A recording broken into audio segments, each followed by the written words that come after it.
ಈಗ ಕೆಲವೆಲ್ಲ ನಿಮ್ಗೆ ಎಷ್ಟೊಂದು ಜನಕ್ಕೆ ಸಣ್ಣ ಇದ್ದಾವೆ ಚಿಂಟು ಅಂಟು ಯಾವ ಹೇಳ್ತಾ ಇರ್ತಾರೆ, ದೊಡ್ಡದಾದ್ಮೇಲೆ ಬೇರೆ ಹೆಸರು. ಹಾಗೆ ಅಂದ್ರೆ ಸ್ವಾಮೀಜಿಯವರ ಚಿಕ್ಕಂದಿನ ಹೆಸರು ಅಂದ್ರೆ ಅವ್ರು ಫಸ್ಟ್ ಇಟ್ಟಿದ್ದ ಹೆಸರು ಯಾವುದು? ನರೇಂದ್ರ. ವೀರೇಶ್ವರ ಶಿವನ, ಕಾಶಿ ವೀರೇಶ್ವರ ಶಿವನ ವರಪ್ರಸಾದ ಹುಟ್ಟಿದವನು ಯಾರು? ನರೇಂದ್ರ. ಹಾಗಾಗಿ ನರೇಂದ್ರನಾಥ ಜೀವ ಅಂತ ನಮ್ಮಂತ ಎಷ್ಟೋ ಜೀವನಿಗೆ ದೇವ ಅಂದ್ರೆ ಜೀವರಿಗೆ ದೇವ ಅಂತ ಶ್ರೀ ಯಾರು ಸ್ವಾಮಿ ವಿವೇಕಾನಂದರು ಸುಜ್ಞಾನವನ್ನ ಕೊಡುವಂತಾಗಿದ್ದಾರೆ. ನಮ್ಮಂತ ಎಷ್ಟೋ ಜನರಿಗೆ ದೀನ ಜನಾಶ್ರಯ, ನಮ್ಮಂತ ಎಷ್ಟೋ ದೀನ ಜನರಿಗೆ ಆಶ್ರಯ ಯಾರು? ಸ್ವಾಮಿ ವಿವೇಕಾನಂದರು.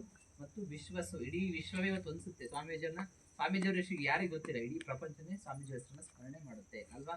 ಪ್ರತಿಯೊಬ್ಬರು ಬಾಯಲ್ಲೂ ಸ್ವಾಮಿ ವಿವೇಕಾನಂದ ಹೆಸರು ಗೊತ್ತೇ ಇರುತ್ತೆ. ನೀವು ಎಲ್ಲೇ ಹೋಗ್ಲಿ, ಯಾವ್ದೇ ಶಾಲಾ ಕಾಲೇಜಿಗೆ ಹೋಗ್ಲಿ, ಯಾರನ್ನೇ ಕೇಳ್ತೋ ಸ್ವಾಮಿ ವಿವೇಕಾನಂದ ಹೆಸರು ಗೊತ್ತಾ? ಶ್ರೀಮಂತ ಹೆಸರು ಗೊತ್ತಿಲ್ಲೇ ಇರ್ಬೋದು, ಆದ್ರೆ ಸ್ವಾಮೀಜಿಯವರ ಹೆಸರು ಮಾತ್ರ ಪ್ರತಿಯೊಬ್ಬರಿಗೂ ಗೊತ್ತಿದೆ. ಅದಕ್ಕೆ ಇಡೀ ವಿಶ್ವವೇ ಸ್ವಾಮೀಜಿಯವರಿಗೆ ಅನಿಸುತ್ತೆ. ಅಂತ ತಾಪಗಳನ್ನ ನಮ್ಮಲ್ಲಿರುವಂತ ಆ ತಾಪತ್ರಯಗಳನ್ನ ತಾಪತಿಮಿರಹರ ವಿವೇಕ ತಾಪಗಳನ್ನ ನಮ್ಮಲ್ಲಿ ಪರಿಹರಿಸೋರು ಅವ್ರು ಯಾರು? ವಿವೇಕಾನಂದ ಸ್ವಾಮೀಜಿಯವರ ಹೆಸರು. ವಿವೇಕಾನಂದ ಸ್ವಾಮೀಜಿಯವರ ಹೆಸರು. ಹಾಗಾಗಿ ಸ್ವಾಮೀಜಿಯವರು ನಮ್ಮ ಎಲ್ಲರಿಗೂ ಸಹ ಸುಜ್ಞಾನವನ್ನ ಕೊಡ್ಲಿ.